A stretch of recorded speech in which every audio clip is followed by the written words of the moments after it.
Pinangunahan naman ni Pangulong Ferdinand R. Marcos Jr. ang kauna-unahang joint meeting ng National at Regional Peace and Order Councils para sa taong 2026. Dito ay binigyan din ng Pangulo ang pagpapalakas ng koordinasyon sa pagitan ng mga rehiyon upang tiyakin ang seguridad at kaayusan sa buong kapuluan. Si Jinky Baticados para sa 13 sa tanghali.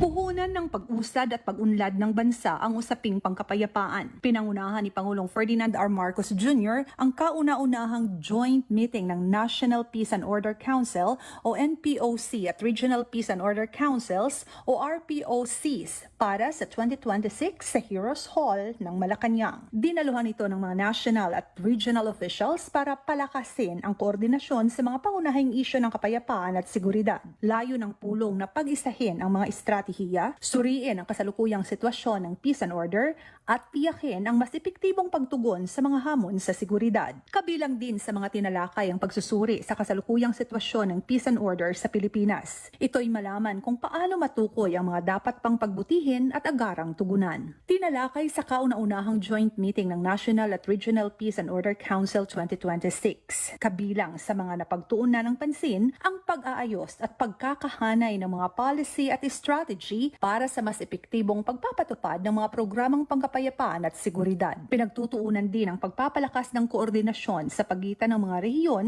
upang matiyak na magkakatugma at sabay-sabay na naipapatupad ang mga programa at policy sa buong bansa. Binigyang diin din ang pananagutan at pagkakaisa sa pagpapanatili ng kaayusan. Ayon sa mga opisyal, mahalaga ito lalo na sa isang arkipelagong bansa tulad ng Pilipinas para makamit ang kaunlaran. Inihayag din sa pulong ang pagtatalaga ng mga bagong chairperson at vice chairperson ng mga Regional Peace and Order Councils sa ilalim ng pamumuno ng Pangulo. Pinatutunayan nito ang matibay na paninindigan ng pamahalaan sa katatagan, kapayapaan, at patuloy na kaunlaran ng bansa. Binigyang diin din ang pagpapatupad ng isang whole-of-government approach na nakatutok sa kaligtasan ng publiko, katatagan ng mga komunidad at maayos na paghahatid ng serbisyo ng pamahalaan sa buong bansa.